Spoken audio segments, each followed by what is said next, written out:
ఒక పక్క solar energy, ఇంకొక పక్కన ఏదైతే విండ్ ఎనర్జీ, మూడోది పంప్డ్ ఎనర్జీ.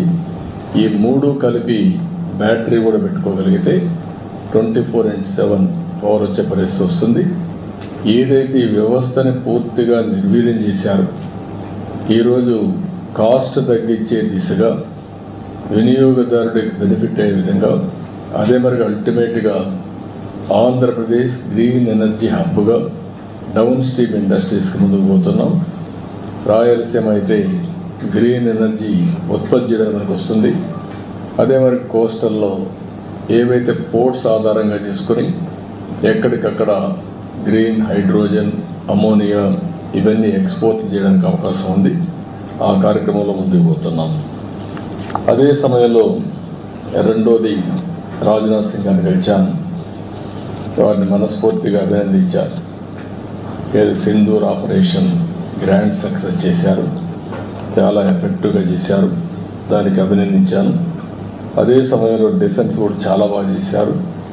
దేశం అంతా కూడా మన డిఫెన్స్ పట్ల ఒక నమ్మకం కలిగింది, ఆత్మవిశ్వాసం పెరిగింది, గౌరవం పెంచుకునే పరిస్థితికి వచ్చారు. దానికి అప్రిషియేట్ చేస్తూనే రాష్ట్రానికి సంబంధించిన కొన్ని డిమాండ్స్ ఉంటే అవన్నీ పెట్టాను. దగ్గర ఒక 4 ఇంపార్టెంట్ ప్లేసెస్, ఇవన్నీ డిఫెన్స్ మ్యానుఫ్యాక్చర్ హబ్స్ కింద. ఒకటి జగ్గయ్యపేట డోనకొండ క్లస్టర్, ఒక 6,000 ఎకరాలు ఇక్కడ ఉంది. ఇక్కడ మేజర్ వాళ్ళు అడిగింది missile and ammunition production centre కింద దీన్ని క్రియేట్ చేయమని చెప్పి రిక్వెస్ట్ చేశాను. దానికి కూడా వారు సానుకూలంగా ఉన్నారు. రెండోది లేపాక్షి మడకసిర, ఇక్కడ ఒక 10,000 ఎకరాలు ఉంది. Military and civil air crafts కానీ ఎలక్ట్రానిక్స్ మ్యానుఫ్యాక్చరింగ్, అదే మరి ఇంకొక పక్కన ఒక ఏరోస్పేస్ ఎకోసిస్టమ్ క్రియేట్ చేయాలని చెప్పి కోరాను.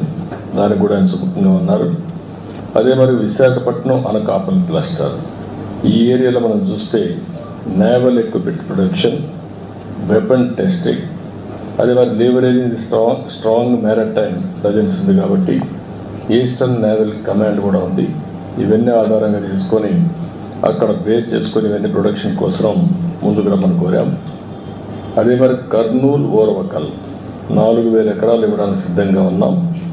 ఇక్కడ military drones, robotics, advance defence కాంపోనెంట్స్ని మ్యానుఫ్యాక్చర్ చేయాలని చెప్పి కోరాను.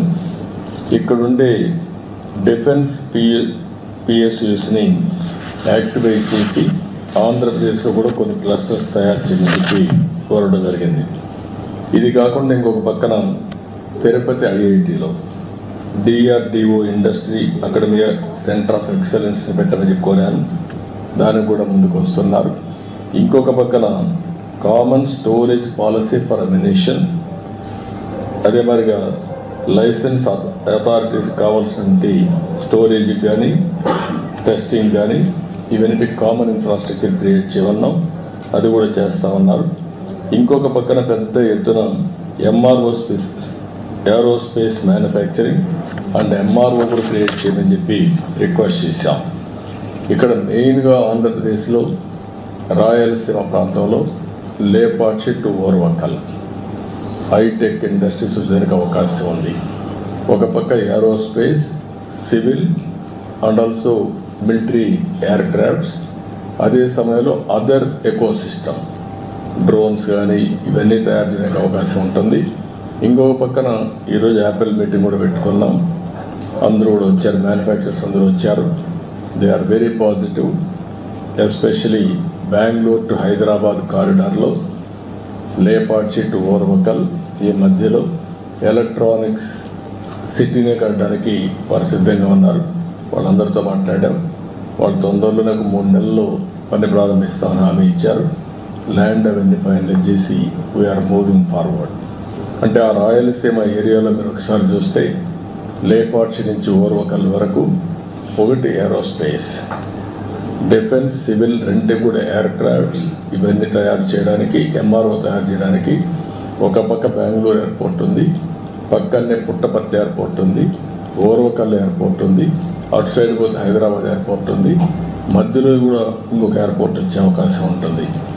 డిఫెన్స్ కానీ ఈ రెండు చాలా వస్తాయి. మూడోది అక్కడికి వచ్చే కొందికి ఎక్కువగా ఎలక్ట్రానిక్స్ కోసం మ్యానుఫ్యాక్చరింగ్ హబ్గా తయారు చేస్తాం.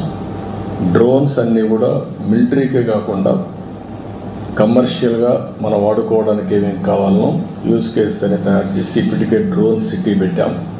First of it's kind in India. Use cases అని తయారు చేస్తున్నారు. మ్యానుఫ్యాక్చరింగ్, పైలట్స్ ట్రైనింగ్, ఒక ఎకో సిస్టమ్ క్రియేట్ చేసి కంట్రీకి మొత్తం ఒక హబ్గా తయారు చేస్తున్నాం. కాబట్టి ఇది ఒక పక్కన వస్తుంది.